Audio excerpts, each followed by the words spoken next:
everyone. Welcome to The Breakdown. I'm Diane Macedo. And I'm Terry Moran. We are moments away from a briefing at the State Department on Afghanistan. We'll get there live as soon as they start speaking. But we want to tell you first some of the headlines. The Taliban is now promising amnesty and urging women to join in public life.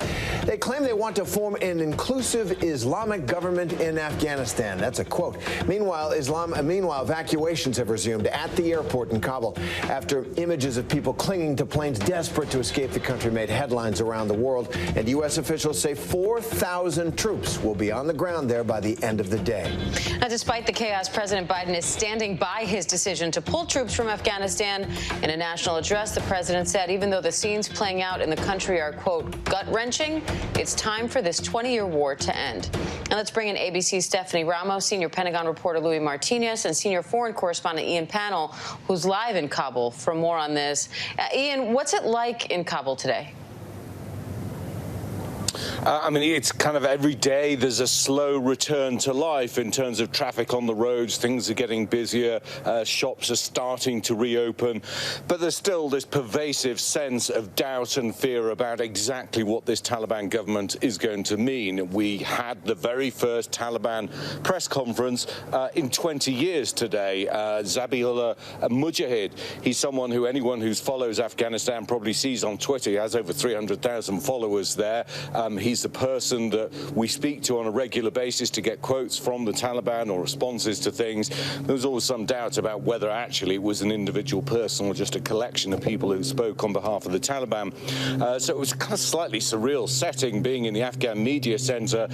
Hundreds of journalists gathered there and a rather solemn procession of Taliban officials coming down onto the stage and holding this press conference, taking questions. The very first one was from a female journalist from Al Jazeera English, who asked a question that's on everybody's lips. What are they actually going to do in terms of women's rights? And he reiterated what you referred to there in the introduction. Yes, they will respect women's rights. They'll be allowed to go to school, to university, to take their position in the workplace, but then, of course, added the caveat according to Islamic law. Well, there are many countries in this region that abide by Islamic law, but women's rights vary dramatically. And, of course, everybody remembers very clearly what life for women was like under the last Taliban regime here, when women weren't allowed to go to school, they weren't allowed to go to university, and pretty much were excluded from most places of work. They were forced to wear the burqa. They weren't allowed outside of the house without being accompanied by either a brother or a father. So that's why almost half of the population is still hiding behind closed doors, afraid of what the Taliban are going to do. Now, they're giving lip service. I mean, they've been on a PR blitz, releasing statement after statement about what they're going to do. They're here in the hotel, they're around town, they're now managing security, and on that sense, things are much safer and calmer. You know, it's fair to say that actually Afghanistan today is much safer and more secure than it has been in 20 years in many senses. You don't hear fighting taking place anywhere. The looting that was taking place has stopped. The spokesman made the point that no Afghan has been killed in the last 3 days. Well, of course, he was forgetting what's taken place at the airport, but elsewhere in the country, that's certainly true. So, I mean, we have to wait and see as the government starts to form, as the Taliban leaders now making their way to Kabul, what actually that means in practice. I mean, the question really is, the women who enjoyed the rights, the freedoms, the opportunities that they had a week ago, are they going to have exactly the same ones? And the fear is that the answer is no. We just don't know at the moment, but they're certainly giving lip service, going out of their way to try and reassure minority communities, trying to reassure women, trying to reassure foreigners that everything is going to be okay. They're certainly sending the message that they're open for business. They don't want the isolated, backward country that they presided over 20 years ago. Well, that's a good sign. As Ian points out, the uncertainty, the dread is part of the problem here. And right now we are going to go to the State Department, where they will have a briefing on these issues. To accelerating flights for SIVs and other vulnerable Afghans as quickly as possible.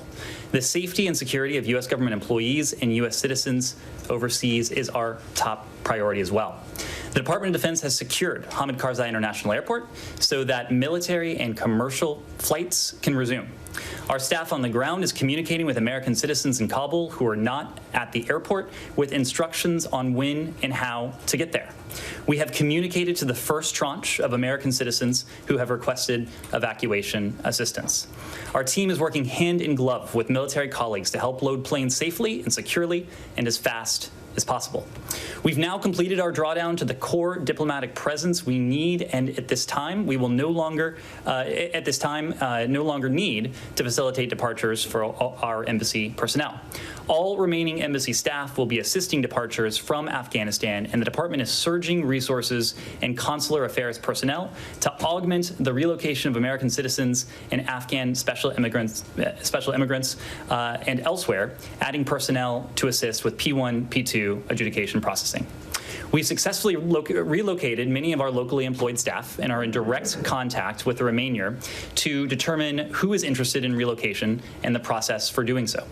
Ambassador John Bass, a seasoned career diplomat and former ambassador to Afghanistan, Turkey, and Georgia, is heading to Kabul today to lead logistics coordination and consular efforts.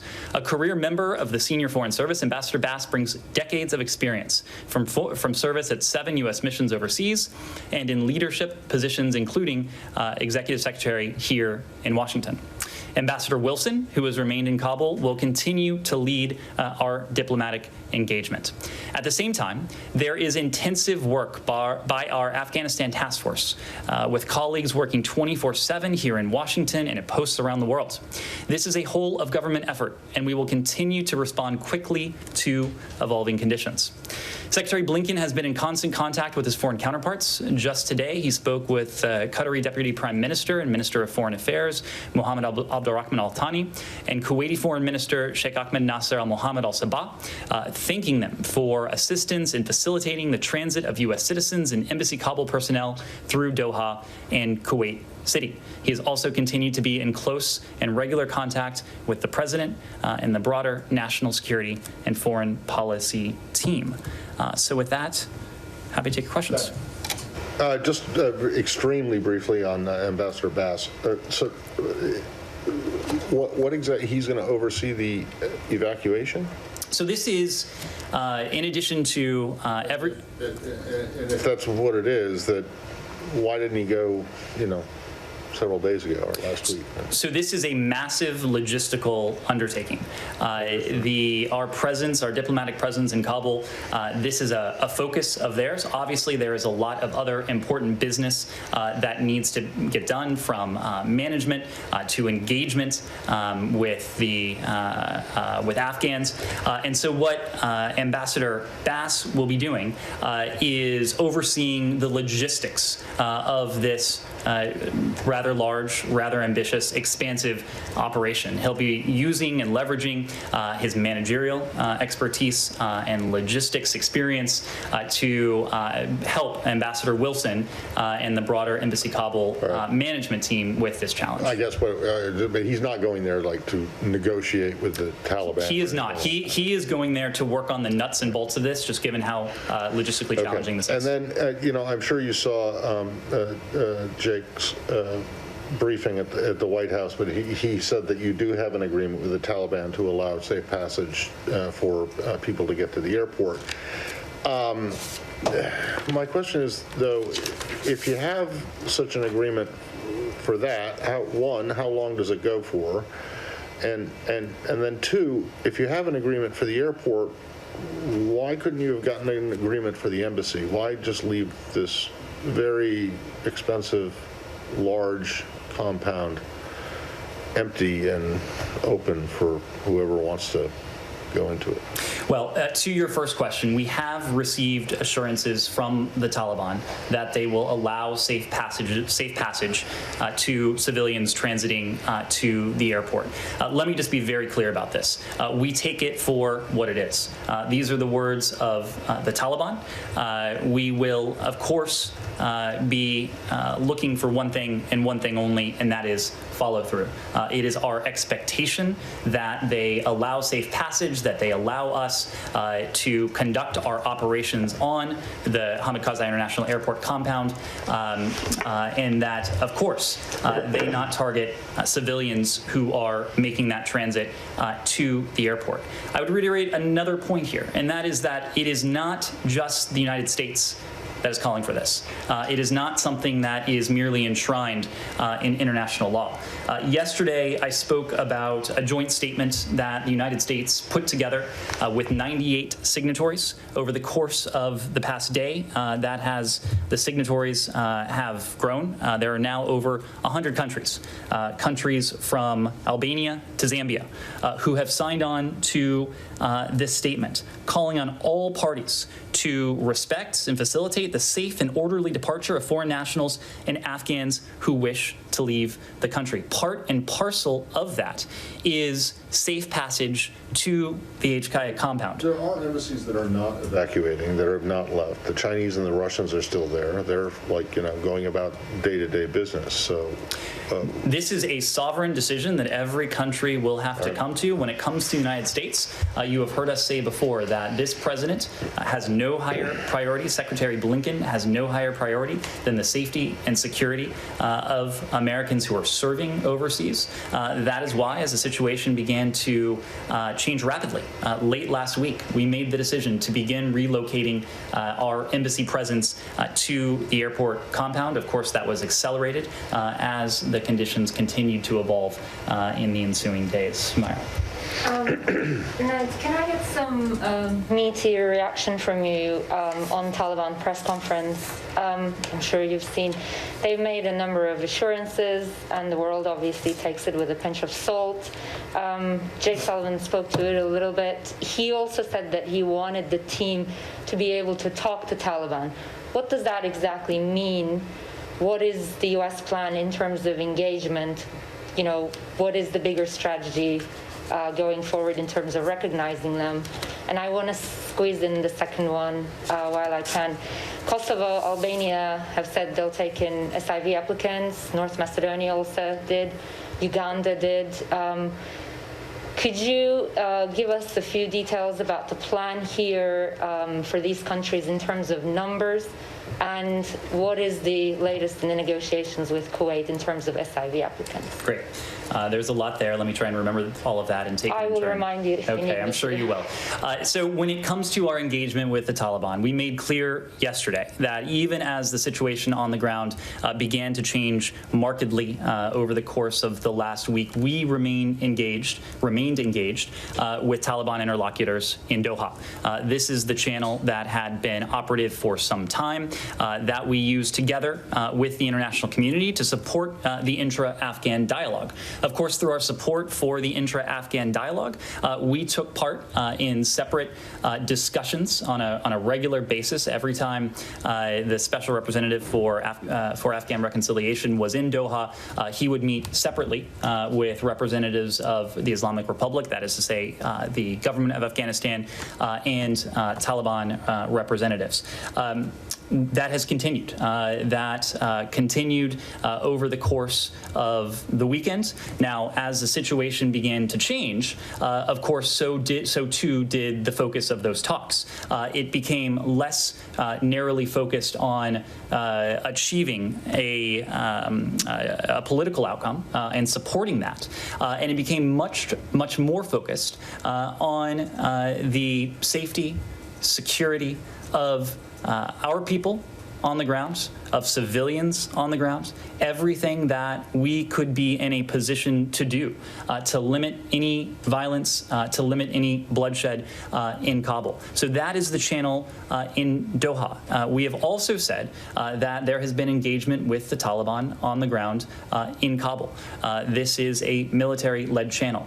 It is a channel that is tactical, that again is focused rather squarely on issues like safe passage for for civilians. That is what we are working on concertedly right now. It is manifestly in our interest to have these open channels of dialogue with the Taliban. Again, as you heard from the National Security Advisor, we have received assurances, but what matters, the only thing that matters to us are actions and not necessarily just words. We're going to be looking through we're going to be looking for the follow-through.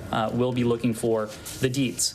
I mentioned in the context of the safe passage, a statement that the United States galvanized and released about 48 hours ago, a little less than that, regarding safe passage for civilians in Kabul.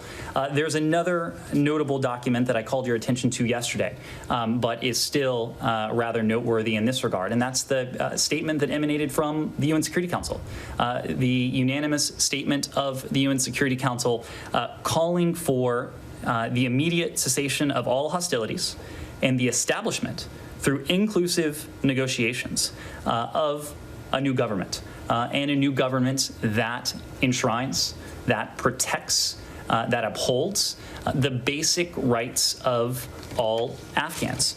So this is something we continue to support, a political resolution to what we are seeing unfold. Perhaps even more importantly, this is something the international community continues to support in very tangible ways, including by speaking unanimously as the Security Council, which, as you know, is often not an easy feat. These are some of our... This was all yesterday. That's right. What about the press conference today? Which element of it?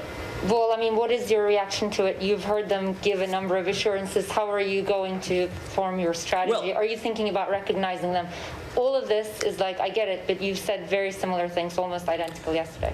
Again, any future relationship between the Taliban and the United States, or the Taliban and much of the international community for that matter, which is what we saw reflected by the UN Security Council, is going to be predicated on deeds.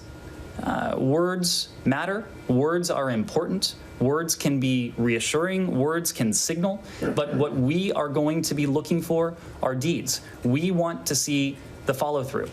If the Taliban says that they are going to respect the rights of their citizens, we will be looking for them to uphold that statement, to make good on that statement. Just as importantly, the world is going to be looking for them to make good on that statement. The United States will be watching closely, and the broader international community will be watching closely with us. Yes, Christina. On that point. All right, that was State Department spokesman Ned Price taking questions from reporters on the situation in Afghanistan. I want to bring in senior foreign correspondent Ian Pannell in Kabul and senior Pentagon reporter Louis Martinez for more on this. Louis, you heard Jake Sullivan earlier saying that a fair amount of material the U.S. gave to the Afghan army has fallen into Taliban hands. What kind of equipment are we talking about, and what do you think now hearing there from the State Department about the latest? Well, it's very unclear exactly what kind of equipment the Taliban is going to be able to use, Diane, because the United States gave Afghanistan some very sophisticated equipment. I have seen videos of Taliban fighters poring over sophisticated helicopters, sitting in them, making helicopter whirring noises. They don't know how to fly them, but maybe they will find somebody who will, who agrees with their beliefs. We know that there were MRAPs, these large armored vehicles. So many of them were left behind in Afghanistan. You're looking right now at Humvees, the vehicle of choice, the armored vehicle of choice in Afghanistan. There's lots of weaponry, lots of equipment that has now fallen into the hands of the Taliban. It just now remains to be seen exactly how they're going to use it. Jake Sullivan himself was pretty unclear exactly about what will happen in the future with these weapons. We just have some breaking news, Diane, that's happened here. The U.S. Central Command President is now confirming that General Frank McKenzie, the top U.S. military commander for the U.S. in the Middle East, secretly visited Kabul's airport today, and he said in a statement that he had seen firsthand exactly how the defenses have been set up, how the airport had been secured. He talked with the U.S. military officials on the ground there and said that the goal here is the safe passage of civilians. He also restated that he met with Taliban leaders this weekend and said in no uncertain terms that the Taliban should not interfere with the operations at the airport. Otherwise, they would face a stiff response from the United States. That's the message that we've heard here at the Pentagon. We heard from Jake Sullivan. We heard here from Ned Price as well. And we are now in this situation where the messages from the Taliban, as Louis points out, are critical to the fate of all those people trying to get out of Kabul, and to the women and girls, to the people of Afghanistan and the situation in that region. So let's go back to Ian, panel in Kabul. Ian, you were in the room today when the Taliban gave their first formal press conference since taking over Kabul and taking over Afghanistan. What was that like? What did they have to say? Yeah, I mean, it's their first press conference in 20 years since they were last in power. I mean, of course, they've communicated with the media, but this was a full press conference. Hundreds of journalists, banks of cameras, all the microphones lined on the desk. They'd arranged their flag in the background, clearly aware of the optics. They gave their first question to a female reporter. There are only 4 in the room, only one of whom was actually Afghan. It was a surreal moment, but it shows that, yes, they are in charge, but they're also reaching at the moment. They didn't expect to be in this position quite so quickly, and they're struggling. They're trying to find their way in terms of establishing security in town, taking over government institutions, and they're going to have to deal with some of the boring stuff of government, of making the electricity work, making the water work, making the roads function, all of the dull stuff, healthcare, things that matter to people on a daily basis. They're now responsible for. On one level, it's easier to fight an insurgency and throw bricks in from the outside than actually to have to run a government. Just picking up on a couple of points there from Louis. I mean, I certainly saw yesterday the Taliban driving around town in a Humvee, obviously a US-made Humvee that was given to the Afghan military. Again, slightly bizarre spectacle seeing these turban Taliban fighters, normally just very lightly armed with old Kalashnikovs, wearing plastic sandals, but here they are with some high-tech kit. The other thing is, I think it's slightly red herring to say we keep warning the Taliban don't attack the airport. And yeah, I mean, the Taliban haven't suggested that they would attack the airport. All their messaging is that they're going to allow the Americans to conduct their operations peacefully. They've taken over the civilian side of the airport. The head of the Taliban sort of airport authority was here at where we're staying this morning, and he was saying, look, he's reached out to the Americans. He hasn't heard anything in reply. We now know and believe that throughout today they have communicated with each other, because actually that's the best way of managing the extraction of all these people. Crucially, we've been in touch with one SIV applicant. He worked as a translator for U.S. Special Forces. It was someone that one of our colleagues had stayed in touch with because he knew one of the Green Berets who had fought in Afghanistan. He stayed in touch with his translator. He just sent us a video of the crowd gathered outside the North Gate to the airport. They're unable to even get past the gate. He said 90% of the people there aren't SIV applicants. They're just people to get desperate to get out of the country. He just sent us a voice message, desperate voice message, saying the Taliban just came along and started firing in the air to try and disperse the crowd. Now, the Taliban have said that anyone who has proper documentation will be allowed through. And this was a question I put to Zabihullah Mujahid, the spokesman for the Taliban. Will you allow those SIV applicants, will you allow people who worked with the American-led mission here free access to the airport and out the country? He certainly said that he would do, without offering any specifics on the mechanism for that. And that's why the Americans have to talk to the Taliban to allow these people to come forward in an orderly fashion, to go to the airport, to be processed, and to get out of the country. In some senses, the panic should subside. The situation in Kabul is relatively stable. This is a process that's going to take many days, if not weeks, to complete. If you have a system in place, then people can slightly relax, know that they have a number, they can wait in line and get there. there. But at the moment, that isn't what's happening. That's why you're seeing the chaos. That's why you're seeing crowds outside. And that's why you're hearing still really heartbreaking stories of desperate situations where people are afraid for their lives, now not sure. They see the Americans leaving and thinking, are they going to go and leave me behind? And if they do, then I'm dead. And Louis, when asked about that scenario and what we are doing to try to help secure safe passage for these people to the airport in Kabul so they can get out, the administration and the Pentagon, they've been deferring a lot to the commanders there in Kabul who are negotiating with the Taliban right now. So what do we know about those communications at this point? Well, we heard from Ned Price the most detailed explanation as to what is going on. They talked about how there was an existing channel, he called it, between the Taliban and the U.S., where normally they talk about tactical issues, which is surprising to me, but that over the weekend shifted into indications of how best to assure the security at the airport and how best to assure the safe passage of these these SIV applicants. This is fascinating to me because Ned Price just kind of said it matter-of-factly. That's unheard of. And we've kind of hinted at this all day, that there have been communications between the U.S. and the Taliban. We all of a sudden hear Jake Sullivan at the White House saying that there are assurances from the Taliban that they will ensure the safe passage of those Afghans that we heard Ian talk about, who have approached the airport and do have proper documentation with them. But to hear Ned Price kind of talking about it matter-of-factly is very, very surprising. This would have been truly unheard of to say publicly just even a month ago. It's the kind of world turned upside down moment. And Ian, the Taliban says they plan to guarantee women's rights. We were talking a little bit about this earlier, within the limits of Islam. Now, Islam is a great ancient religion, and there are a lot of interpretations of it. A lot of different countries have different laws regarding the religion's teaching on women. So what do you think they mean? Is there any way to get a hold of that, and how are women there responding? Yeah, I mean, I think the tension within the Taliban is, the Taliban began as a rural movement. It's an Islamist fundamentalist movement, but it has a very small world, ultra-conservative view. Yes, it's kind of ideological, but it's more theological. They don't see themselves as a political party. They've never had a platform, a manifesto, or any of those things. They don't really want to run candidates in elections. That's not really what they're about. They're about trying to enforce a system of Islam, which is why they talk about themselves as an emirate rather than a government. So that is the backdrop. They have very conservative views, especially when it comes to women.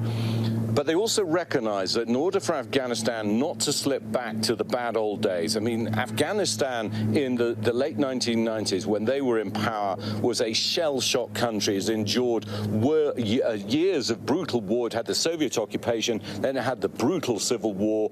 Kabul itself was a total wreck. The country was isolated. I think it was only Qatar and Pakistan who actually recognized it. There were sanctions. People were poor. It was a very backward, underdeveloped country. Life expectancy for women, I think, was something like 55 years. So it's changed enormously. Life expectancy today is about 66, 68 years for women, for example. Women are in jobs, they're in education. We visited a girls' school last time we were here in Kabul. We spoke to 3 incredibly bright 16-year-old girls who are talking about they want to be captains of industry, they want to be engineers, they want to be doctors. They have the same aspirations that your kids and my kids have, and that all kids really should be entitled to. And they recognize that they don't want to go back to those days, that they have to open out to the world and that the world is watching. But they've only got a short window, I think, to try and prove themselves. But that tension is, how much can they bend? Zabiullah Mujahid was asked whether today's Taliban is the same as the old Taliban. And he said, our ideology is the same, but we've learnt lessons from the past, from past experiences.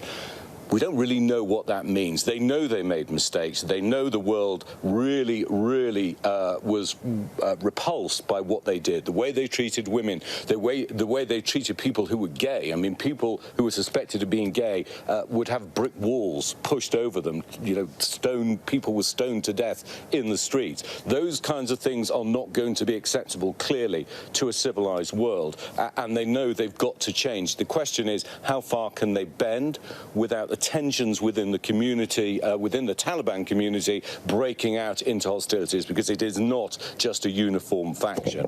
So they're struggling to find a way forward. They're certainly making all the right noises that they're going to protect rights, protect women's rights, allow them to go back to school, to education, to university. But what are the limitations on that going to be? What is that actually going to look like? And we're going to find out in the coming weeks, and the international community will have to decide whether or not that's acceptable. The Taliban are going to want to be recognized as the legitimate government, but as they came to power at the barrel of a gun, that is going to be very difficult. All right, Ian Pannell and Louis Martinez, great to have you both. Thank you. Thanks. Thanks, both of you. That was great reporting there. So this debacle for the United States in Afghanistan, and really that's the only word for it, is drawing scrutiny properly here in Washington. The Biden administration facing fierce congressional backlash as to how this withdrawal has been handled. It's coming from both sides of the aisle. So joining us now is Republican Congressman August Pfluger from Texas, who also happens to be a 20-year Air Force veteran, and he also served on President Trump's national security team. Congressman, thanks for being with us. Thanks for hanging with us during the briefing there. Well, thank you for having me, and you bet this is an important issue and one that you're right to say is clearly a debacle, and we need to find out the answers to that, and I think that's going to be the congressional response in the coming days. And as I say, properly. So let's first start with just a big issue, separate the two different issues, the decision by President Biden to withdraw U.S. forces entirely from Afghanistan, and then how it's been carried out. Let's start with the first one. A poll out last month before it happened showed that 7 in 10 Americans supported the withdrawal of U.S. combat forces by September 11th, the endless war, the 20-year war. Americans wanted an end to it. So do you agree with President Biden's decision to withdraw U.S. combat troops by September? Well, I think, as the poll indicates, and as the previous administration also indicated, that this is something that's important to end endless wars. And you're right to bifurcate it into two separate issues, because the decision to withdraw and then the execution of that are clearly two different things. And I think the major difference that we're seeing right now is, are we setting a date that's arbitrary and telegraphing to the Taliban and to enemies, or are we going to do a conditions-based withdrawal? And that's really the biggest issue that I see with the first decision. Well, the deadline has shifted a little bit over time, but certainly President Biden made the decision as he owned it yesterday. This was his decision. We're hearing something else from the White House and national security officials in the Biden administration. They say that they inherited no evacuation plans from the prior administration, from the Trump administration, and that contributed to the situation we see today. Did the Trump national security team, do you think, have the proper plans in place? Interagency process, get ready, we may need to evacuate? Well, I think that question is very difficult to pin on the previous administration. I mean, these foreign policy decisions and scenarios in a rapidly changing environment, they transition between administrations. So we're 7+ months into an administration. They own it. At this point in time, it's their execution. So whether or not the decision was theirs, now we're here, and this execution of getting the folks out, as we heard in the State Department press brief, this is, I think, and I quote, a massive logistical undertaking. Well, if that's true, and I agree with that, then why don't we have every available planning from both the Department of Defense and the State Department under the president's leadership? And I think that's what's in question, is that President Biden, he gave a 15-minute press conference, didn't take any questions, and yet we have literally 10 to 15,000 Americans who we need to evacuate, and countless thousands of Afghan interpreters and military personnel that will be evacuated under the SIV program. So to say that the execution is pinned on a previous administration is completely wrong and false. And let me follow up on that, given your service on the National Security Council under President Trump. So give us some practical ideas as to what this might have looked like, just so that people can put in context how hard the problem was to solve, getting people out as the Capitol fell, and what might have been done. If you were still there, what would your advice have been? Well, there's a couple of things. First, the military personnel that plan these missions at the tactical level are doing a phenomenal job right now. And my hat is off to all of them as they're currently going through very rapidly changing environments, planning these missions, putting themselves in harm's way. But now to see that we're going to have to fight our way back into Afghanistan, basically, putting additional troops back in when we withdrawn them, I think the process starts with the political leadership from the White House saying, okay, this is what we're going to do. We're not going to telegraph the plan to the Taliban. We're not going to telegraph the date and the location by which we will withdraw. But we're going to give the Pentagon and the professionals in the military organization the ability to plan effective withdrawal, to safely evacuate civilians, to safely evacuate the Afghan SIV folks, and to do it in an orderly fashion. I don't think that step happened. And look, we're coming back to Washington next week. And as a member of the Foreign Affairs Committee, I expect Secretary Blinken to be in front of our committee to answer questions about what happened here. We need to know that. The American public deserves that. After 2 decades, this is too important with the bloodshed that we have and the Gold Star families who have sacrificed everything. We need to know what happened and what went wrong. It does feel, I think, for a lot of Americans, bizarre and humiliating to watch these images. And let's talk about the Afghan people now. We're hearing assurances from the Taliban, encouraging women to take part in public life, offering amnesty. What do you think of that? Do you believe them? Well, I don't believe it for 1 second. And I think that this goes to their desire to have the Chinese Communist Party recognize them as a legitimate government. And this is the real impact here, is that geopolitically and strategically, our enemies are watching. Russia is watching. China is watching.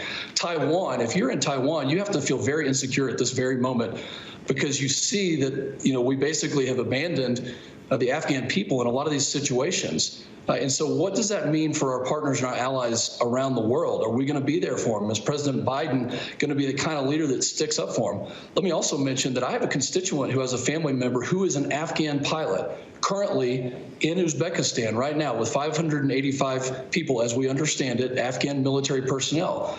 We need to get them out safely as well, because the Taliban are requesting from the Uzbek government that they basically come back to Afghanistan. If that happens, those 585 personnel will be massacred. They will be murdered. And we've seen that start to happen with the execution of Afghan pilots last week. It's not going to end there. So we need to continue to prioritize the security and safety and not abandon U.S. citizens or Afghan folks who have helped us for 2 decades. And I think people understand that this is Joe Biden is the 4th United States president to be dealing with this war. And while it started 20 years ago, the decision to get out once and for all, was made under the last administration. And the negotiations with the Taliban began then. And let's listen for a moment about how President Trump in public talked about the Taliban. I want to ask you about it.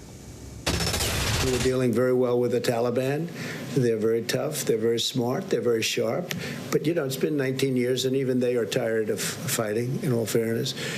We had a very good conversation with the leader of the Taliban today, and they're looking to get this ended, and we're looking to get it ended. I think we all have a very common interest. Now it's time for somebody else to do that work, and that'll be the Taliban. I really believe the Taliban wants to do something to show that we're not all wasting time. Congressman, I wonder if all 4 American presidents who led this country in a war in Afghanistan just basically didn't understand what we were dealing with in that country.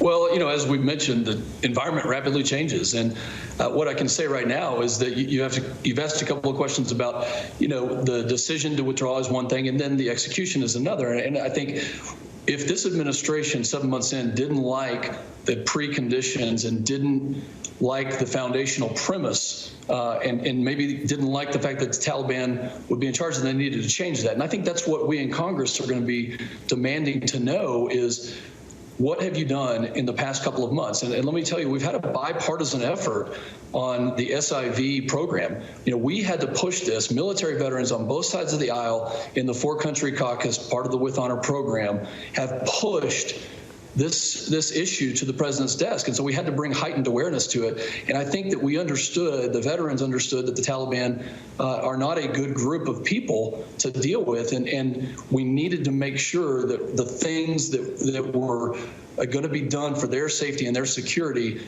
were in front of the president. So it was a bipartisan effort to do that. Now it's time to get these folks out of there, American citizens and Afghans alike, that have helped us.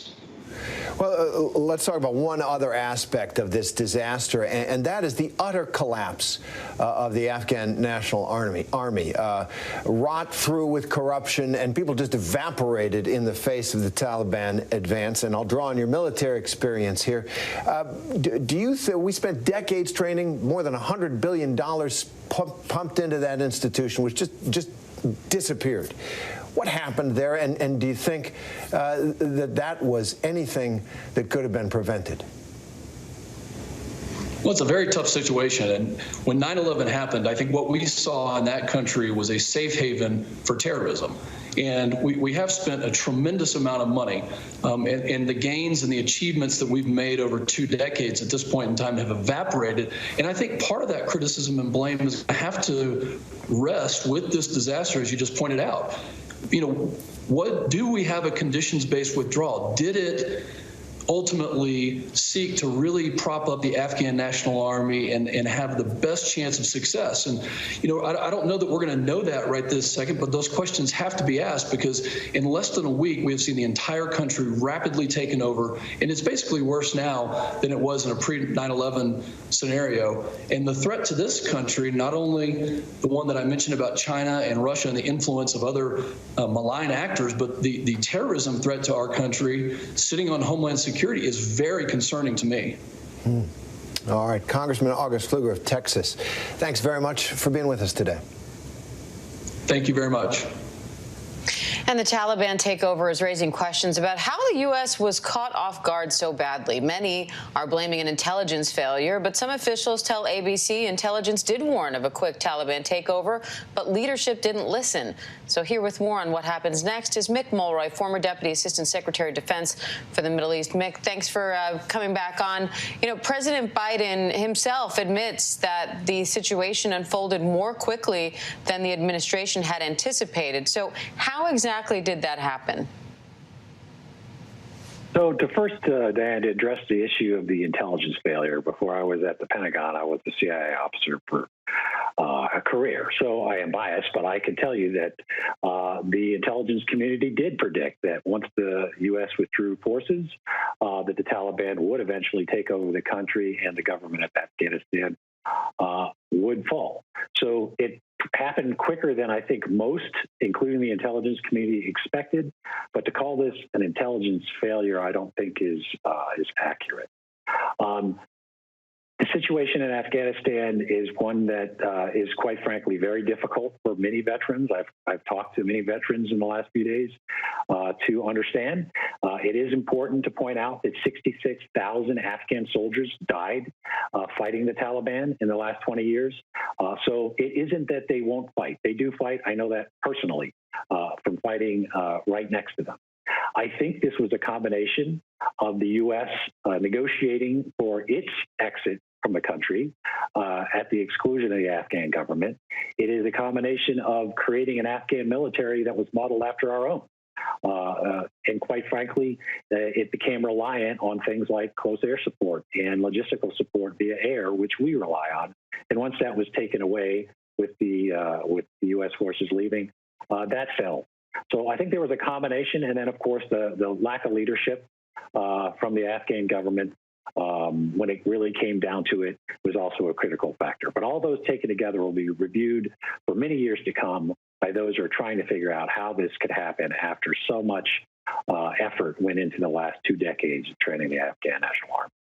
Now, one of the big concerns now, among the many, is that Afghanistan might now become a safe haven for terror groups, a hotbed for terror groups like al-Qaeda, like ISIS, to now grow and be able to launch perhaps attacks against the United States and other allies. So how concerned do you think we should be about that? And how do U.S. intelligence agencies now try to anticipate and get behind those threats? So I do think we should be concerned. Our strategic objectives in going into Afghanistan in the first place was to remove the Taliban because they had hosted a terrorist organization that attacked us on September 11th. Those terrorist organizations are still in Afghanistan. You have al-Qaeda and now you have ISIS. They have been fighting alongside the Taliban in much of their efforts to take back the country. There are jihadists, there are reports of jihadists all over the world trying to get back to Afghanistan right now. To celebrate what they would consider a significant victory for their whole ideology. So I do think it's a big threat. And to your point on the intelligence collection, you're going to hear a lot of discussions on over the horizon, and we can do this from other countries, whether it be Kuwait or Qatar. Yes, we can fly planes there, but the problem is it doesn't help to have a plane overhead to drop ordnance on a target where you don't know what it is or where it is. So it does rely on human intelligence, which was through the networks we had developed on the ground for many, many years. That's all gone. We're not going to have any U.S. presence there.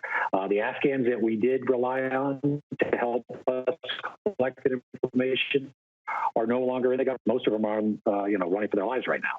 So we are going to have a serious degradation of our ability to collect information, intelligence that we need to really even know what the threat picture is in Afghanistan, and to be able to then act on that with the military or other, efforts to actually mitigate it.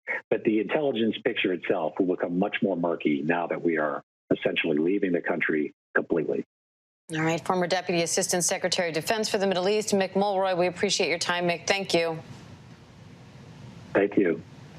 Coming up, federal health officials are expected to recommend booster shots for all vaccinated Americans 8 months after their initial vaccination. We'll have the latest on the booster shot rollout as hospitals struggle to keep up with climbing COVID cases. Plus, rescue workers in Haiti are again scrambling to try to get to survivors after a tropical depression hit overnight in the aftermath of that massive earthquake. We'll have the latest on the search and rescue mission when we return.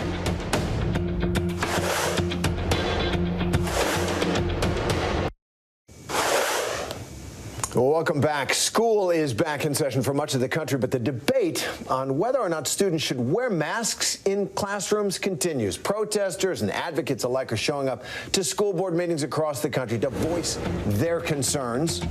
Take a listen to this. I think they all missed each other. I mean, this is an age where sociability is super important, so for them, they learn a lot by socializing with each other. San Francisco's been doing awesome with all the mask mandates, and it's shown in the numbers, so I feel like we're totally ready to have these kids be back together again. I'm feeling excited and I'm feeling nervous. I feel safe since I'm vaccinated. I just hope no one catches it. They get tested every week, so I'm okay with it. It starts with us. We can't just put all the pressure on the kids, and so I think if we're safe, then our kids are going to be safe. They come in, they do the daily pass, and then they come in and they take their temperature. The only masks my children have worn are superhero masks. I feel for the teachers. I feel for the teachers that they might be worried about their safety. I just don't understand why we can't be responsible for ourselves, and why people only feel protected if the children are masked as well. I will not co-parent with the government. I know my child more than anyone else in the world, and it's my job to make choices for him. If you want to send your kid to school in a mask, Lord bless you. But I need to make choices for my own child. I know what's best for him, and no one else does. Well, that's the debate familiar across the country as the Delta variant spreads across the country. Hospitals around the nation are overwhelmed and scrambling to keep up with the escalating number of COVID cases, especially almost exclusively really among the unvaccinated. The White House is now expected to recommend a booster shot for all of us, really, 8 months after getting the COVID vaccine. According to the CDC, 70% of people 12 and over have now received at least one dose. So for more on these issues, let's bring in a familiar face, ABC News medical contributor and chief innovation officer at Boston Children's Hospital, Dr. John Brownstein. Dr. Brownstein, welcome. Thanks so much. So you just heard, as you know, we hear it every day, parents, students, teachers squabbling as the school year approaches around these issues of masks and concerns around the Delta variant, they are causing some districts to rethink their plans regarding masking vaccinations. Earlier today, Education Secretary Miguel Cardona spoke about the difference between schools reopening last year versus this year. I want to ask you about that. Take a listen. Last year, when we were reopening schools, we were looking at the regular COVID strain, the first strain, and we didn't have anything to compare it to. We were actually using flu transmission models to determine the predictability of transmission of COVID. Fast forward a year later, we have the benefit of knowing how COVID spreads, but Delta's different.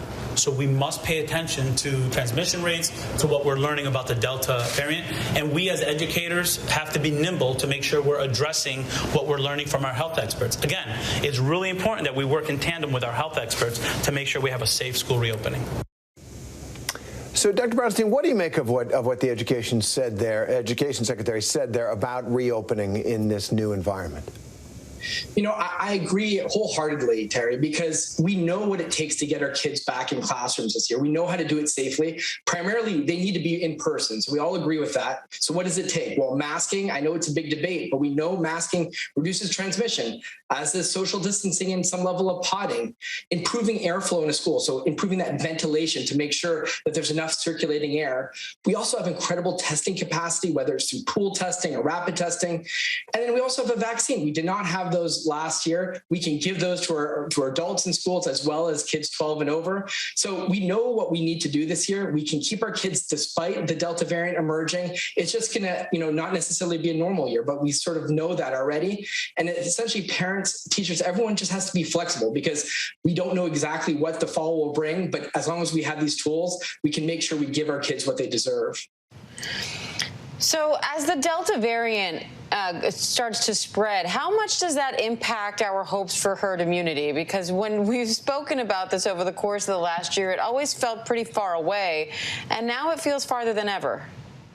Yeah, Diane, unfortunately, I think what my colleagues and I are starting to think about, of course, is herd immunity is probably something that we won't ever achieve, and that COVID will become endemic, meaning that it's going to be part of the cycling coronaviruses that we experience every year. And we know this because, as this virus is mutating, we have new variants. And the question is, can we have enough vaccine rollout to limit the amount of hospitalizations and deaths? And I think that is possible. And that, of course, that's part of the conversation around boosters, because that changes the game. We're just talking about a mild illness necessarily rather than a pathogen that really causes a lot of hospitalizations and death.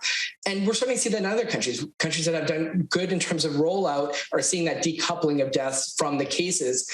So yes, COVID may be endemic, herd immunity may not be achievable, but I do think we get to a place where we can live with this virus in a much better way than we have so far. And the latest update on vaccinations was that over 72% of all eligible Americans, so everyone 12 and up, have received at least one shot. Where do we need to be in a place where maybe not at herd immunity, but where we can feel a little more comfortable? Yeah, the game sort of changes as you have a new variant that emerges. Delta is more transmissible. And so that means more people need to be immunized or they need to be naturally infected. And we're trying to push people to make sure that they're vaccinated ahead of that infection. So we could be well above 80%, some combination of vaccination and natural immunity, though we know these things wane. And that's why, of course, this booster conversation is coming into play.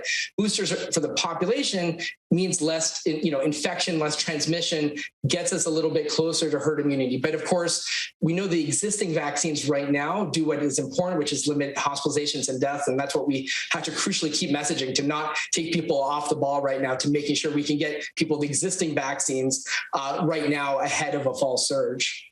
And let's look at the vaccine rollout, the booster, as well as the one the original one that we're still rolling out. The Biden administration has now donated and shipped more than 100 million U.S. COVID-19 vaccine doses around the world. The latest dose commitment of Pfizer vaccine has been sent to Rwanda. So this has raised some questions as the U.S. seeks to give these booster shots to its own residents, to me and you and everybody else. How do you think that's going to impact future plans to send vaccine doses to countries around the world? And how do you answer the argument, hey, we should take care of our own first? It's a really complicated question, and the administration is really threading the needle here. And I think it's going to be not an or, either or strategy, but an and strategy. How do you think about protecting the U.S. population, about recognizing that there's a humanitarian case for vaccinating the world? Wealthy countries have the majority of the supply, and, large numbers of countries have not seen really any vaccine rollout. And we also have to recognize that those countries with existing virus circulating will generate variants. So it's not just an issue in those countries, but it will largely become an issue here if new variants emerge. And so, global, herd immunity or, some level of immunity is so important right now. We just can't keep giving the same people the vaccines every 6 months. That's not going to get us to the end of this pandemic. So we got to figure out how to, take care of ourselves, but really take care of the world at the same time. We're all in it together, for real. Yes. Dr. John Brownstein, thanks very much. Thank you so much. And rescue workers in Haiti are scrambling to save survivors after a tropical depression hit overnight in the aftermath of that massive earthquake. The death toll from the quake is now over 1,400. ABC News chief national correspondent Matt Gutman is in Le Cayenne, Haiti, with more. Hi, Matt.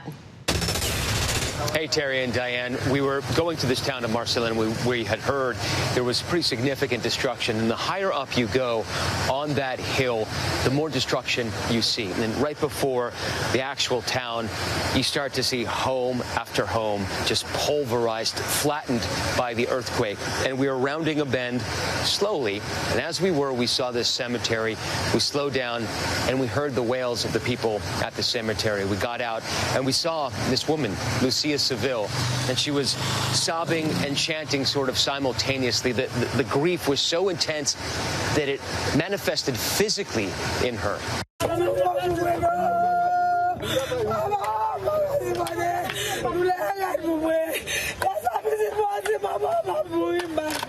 She told us that she had just buried her 18-year-old daughter, and the ditch diggers were right there. The grave diggers just finishing up their work. Her other daughter came also disconsolate. She told us that she also lost a granddaughter in the earthquake. 2 other children were in a hospital in Port-au-Prince, gravely wounded. We went back there today just to check in on her and see how she's doing after this tropical depression swept through. And she said she was outdoors. She had slept just over an overhang at a neighbor's house with her whole family huddled in this soaking blanket. And she said they were up all night. Obviously, there was a pretty powerful storm and went right over this area. She had not been able to sleep, and she doesn't know what she's going to do next. Her phone, her documents, everything remains in the house. And in many ways, that tells the story of Haiti right now. Tens of thousands of people sleeping outdoors, both because they've lost homes and because they're afraid to sleep inside. They are so traumatized by the aftershocks and that major earthquake itself. One last note, what has been most striking is the lack of aid, the lack of assistance, national, local, state-level assistance here. Pretty much doesn't exist.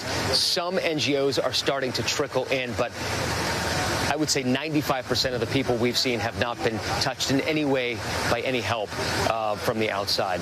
Terry, Diane. Heartbreaking, Matt Gutman. Thank you for that, Matt. And that does it for the breakdown today. Thank you for joining us. I'm Diane Macedo. And I'm Terry Moran. We'll see you back here at 3 p.m. Eastern tomorrow. Have a good day.